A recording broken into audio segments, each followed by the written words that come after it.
Bonjour à tous, aucun autre pays ne compte autant de tornades sur son territoire que les États-Unis. On dénombre chaque année 1000 à 1200 tornades sur le territoire américain, avec bien sûr des dégâts et des victimes. Alors comment se produisent les tornades et pourquoi y en a-t-il autant aux États-Unis? Quels sont les États les plus touchés?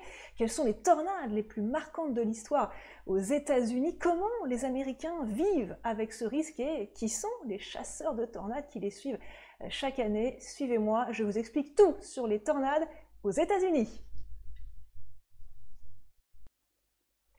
Voici quelques-unes des tornades les plus marquantes de l'histoire des États-Unis. On commence avec une tornade très ancienne, 1925, mais aussi la plus meurtrière. Regardez ces images d'époque, c'est ce qu'on appelle la Tri-State Tornado, qui a donc, comme son nom l'indique, la tornade des trois États, parcouru trois États, le Missouri, l'Indiana, l'Illinois, le 18 mars 1925. Elle a causé 695 morts, c'est la tornade la plus meurtrière jamais relevée, 2000 blessés, 11 000 sans-abri, 1,4 milliard de dollars de dégâts. Elle a duré 7 heures, un record à travers ces trois États.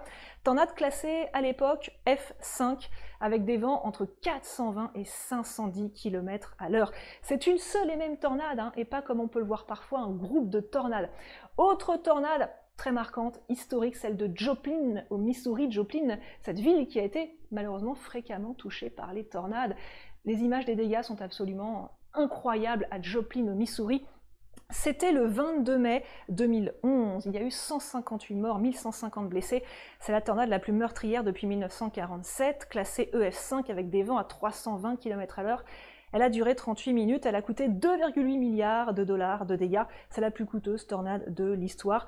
75% de la ville de Joplin a été touchée. Il faut savoir qu'en plus, depuis 1971, c'est la troisième tornade destructrice relevée à Joplin. Et cette année 2011 a été vraiment invraisemblable en termes de tornades. C'est l'année des tornades. Il y a eu 500 victimes, dont l'outbreak géant, c'est-à-dire ce grand nombre de tornades qui s'est produit entre le 25 et le 28 avril 2011. On a eu plus de 300 tornades, parmi lesquelles une autre tornade meurtrière, celle de Tuscaloosa en Alabama. On l'a baptisée le monstre de Tuscaloosa, tant cette tornade était puissante et encore une fois destructrice. C'était le 27 avril 2011. Largeur de 2,4 km, ce qui est beaucoup, des vents à 310 km à l'heure, classée EF4. Elle a parcouru 500 km et fait 64 victimes, avec des images très impressionnantes. Elle a été bien filmée par les témoins, par les médias. Elle s'est produite à une heure très fréquentée de la journée. Il faut savoir que rien que cette journée du 27 avril 2011 aux États-Unis, on a relevé 205 tornades. C'était vraiment un outbreak remarquable. L'année 2011 est vraiment restée dans les annales en ce qui concerne les tornades. On n'a jamais connu une telle situation en ce qui concerne les tornades depuis justement avril 2011, et beaucoup de décisions ont été prises, les services météo ont été améliorés également depuis cette année absolument catastrophique. Autre tornade très marquante, l'une des dernières marquantes de la décennie 2010-2020, c'est celle de Moore en Oklahoma qui s'est produite le 20 mai 2013, tornade EF5 avec des vents à 320 km à l'heure. Elle a causé 24 victimes, fait 387 blessés, elle a duré 40 minutes. Elle a touché quand même 1000 habitations, dont beaucoup de bâtiments très costauds. Son heure de déclenchement a été très problématique. C'était vraiment au moment de l'activité maximale pour la ville de Moore, au moment où il y avait beaucoup de monde sur les routes notamment. Cette tornade a été très bien filmée. On a beaucoup de vidéos, des caméras télé qui ont sauté sur l'occasion, qui ont pris des hélicoptères et qui ont filmé l'événement. Elle a coûté quand même 2 milliards de dollars de dégâts. Elle a touché des bâtiments qu'on ne croyait pas destructibles aussi facilement, notamment des écoles. Un lycée a été fortement endommagé, des centres médicaux, des supermarchés, comme vous voyez, tout a été absolument rasé avec une puissance phénoménale. Moore est également une tornade vraiment historique pour ses dégâts, pour ses victimes. C'est vraiment l'une des dernières grandes tornades. Il y a eu également la même année la tornade d'El Reno, tornade record pour une autre raison. Elle s'est produite le 31 mai 2013. Elle est connue comme la tornade la plus large de l'histoire. Son cône s'étalait sur 4 km de large, du jamais vu. Elle a causé 8 morts, elle a fait 100 blessés, ses vents tourbillonnaient à 475 km à l'heure, elle a duré 40 minutes. Elle est aussi connue pour une autre raison que sa largeur. Elle a tué 4 chasseurs d'orage, dont les très célèbres Tim Samaras, son fils Paul. Leur partenaire Young est un autre chasseur d'orage. C'est rarissime hein, que des chasseurs d'orage soient tués, ça n'arrive jamais. En plus, il s'agit de stars de la chaîne Discovery Channel, qui tournaient une émission justement. Ils ont tous été tués dans leur voiture qui a été projetée par un vortex annexe, un petit tourbillon annexe à la tornade. Et d'ailleurs, eh bien, ils ont tous été tués sur le coup. Les services météo américains ont vraiment qualifié cette tornade de la plus dangereuse tornade jamais observée. Alors, qu'est-ce qu'une tornade et comment se produit-elle? Il faut un nuage d'orage et parfois il y a un tourbillon en dessous. Ce tourbillon est gris, jaunâtre, parce qu'à l'intérieur il y a des gouttelettes d'eau, mais aussi des débris, de la poussière qui tourbillonnent. Ce tourbillon, eh bien, il tourne toujours dans le sens contraire des aiguilles d'une montre. Alors, ces tornades se produisent sous les supercellules, des orages ultraviolents qu'on retrouve partout dans le monde, même en Europe d'ailleurs, caractérisés par cette base impressionnante qui tourne. Il faut savoir qu'aux États-Unis, en moyenne, un orage sur 100 est une supercellule, et une supercellule sur 6, en moyenne, donne une tornade. Comment se forment ces tornades? Il faut des conditions de cisaillement de vent important. Le cisaillement, ce sont des vents de sens contraire et différents. Il faut que ce cisaillement soit plus fort en altitude qu'en bas.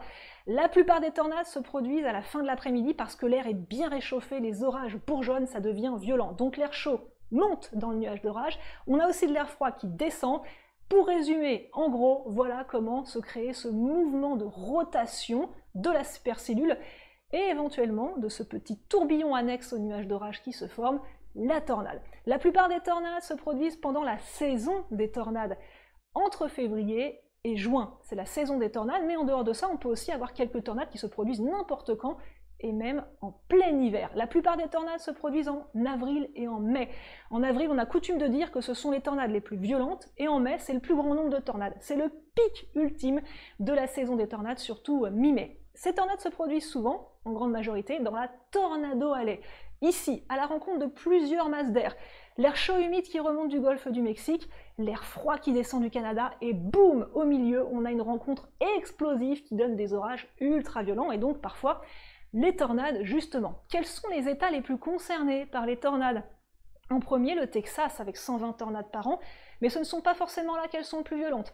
L'état du tornade, c'est vraiment l'Oklahoma. On a également l'Alabama, l'Arkansas, le Kansas, le Missouri ou encore l'Iowa. Les intensités des tornades, elles sont classées sur l'échelle de Fujita améliorée. 70% des tornades sont de catégorie EF0, EF1, elles font peu de dégâts, mais quand même, et elles sont difficilement prévisibles. 2% des tornades sont de catégorie EF4 et EF5, catégorie maximale, mais elles font la grande majorité des dégâts et des victimes. 95% de ces tornades EF4, EF5 sont prévues dans le cadre d'alerte météo, car dans ce cas-là, la dégradation orageuse est si énorme qu'on ne peut pas passer à côté et qu'il y a forcément des tornades qui peuvent se produire. Alors en ce qui concerne les dégâts et les victimes, on a 60 à 150 morts par an en moyenne aux États-Unis, sur 300 à 400 en tout dans le monde. La plupart des victimes sont touchées par des débris qui volent et pas par la tornade elle-même, ou bien dans leur voiture. Ces tornades coûtent 400 millions de dollars de dégâts aux USA par an, mais il y a des années bien pires évidemment. Une note positive, il y a de moins en moins de décès car les prévisions météo se sont largement améliorées, mais aussi les systèmes d'alerte. Alors, comment les Américains se protègent des tornades en dehors des services météo et des alertes aux tornades qui sont de plus en plus précises et perfectionnées? Il y a les abris anti-tornades. Il y a deux types, les abris individuels, les abris collectifs. Regardez à quoi ça ressemble un abri individuel dans un jardin. Ça coûte en moyenne 3 000 à 6 000 euros. Dans les régions les plus touchées, c'est en partie remboursé par les services américains. Les murs sont construits en béton armé, ils font 30 cm d'épaisseur et ils sont conçus pour résister à des vents de 400 km/h. Quand on ne peut pas creuser son jardin à cause d'une nappe phréatique, à cause d'un sol trop dur, on peut construire une chambre forte chez soi ou dans un local collectif. Il y a également les abris collectifs souterrains qui peuvent localement accueillir jusqu'à 400 personnes. Il faut savoir que ces dernières années, on construisait de moins en moins d'abris aux États-Unis, mais on s'y est remis après l'outbreak géant de tornades d'avril 2011. Alors une question très importante.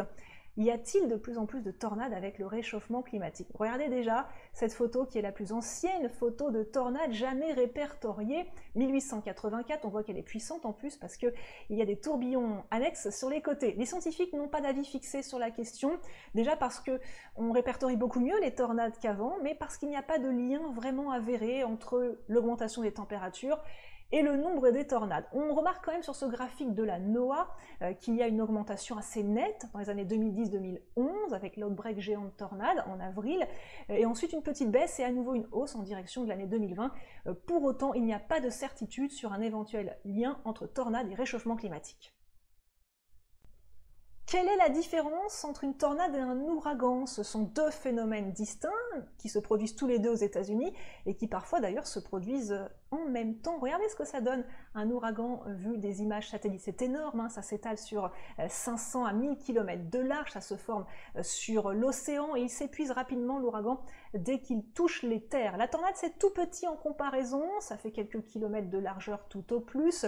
Ça se forme sur terre, sous un orage, c'est très localisé par rapport à un ouragan.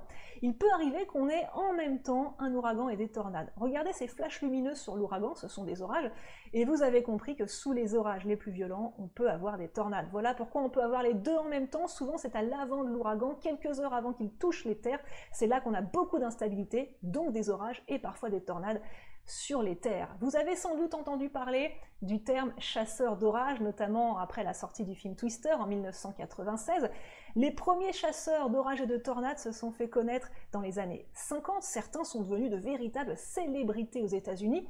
Les plus connus sont repérables grâce à leurs véhicules incroyables et blindés, comme le Dominator, comme le Tive, qui a coûté 81 000 $. Ces véhicules sont bourrés de capteurs météo et en plus ils peuvent s'accrocher au sol pour ne pas se faire emporter au passage des tornades. Dans ces chasseurs de tornades, on a des scientifiques qui font des relevés et beaucoup de photographes amateurs. Il faut savoir que c'est dangereux de chasser les tornades, évidemment parce que le phénomène est dangereux, mais aussi parce que dans certaines zones, lors de grosses alertes aux tornades, il y a tellement de chasseurs aux tornades sur les routes qu'il y a beaucoup d'accidents sur les routes, un peu comme les paparazzis qui foncent à toute allure pour traquer les célébrités. En tout cas, c'est devenu un vrai business, il y a même des agences qui proposent des voyages de chasse à la tornade.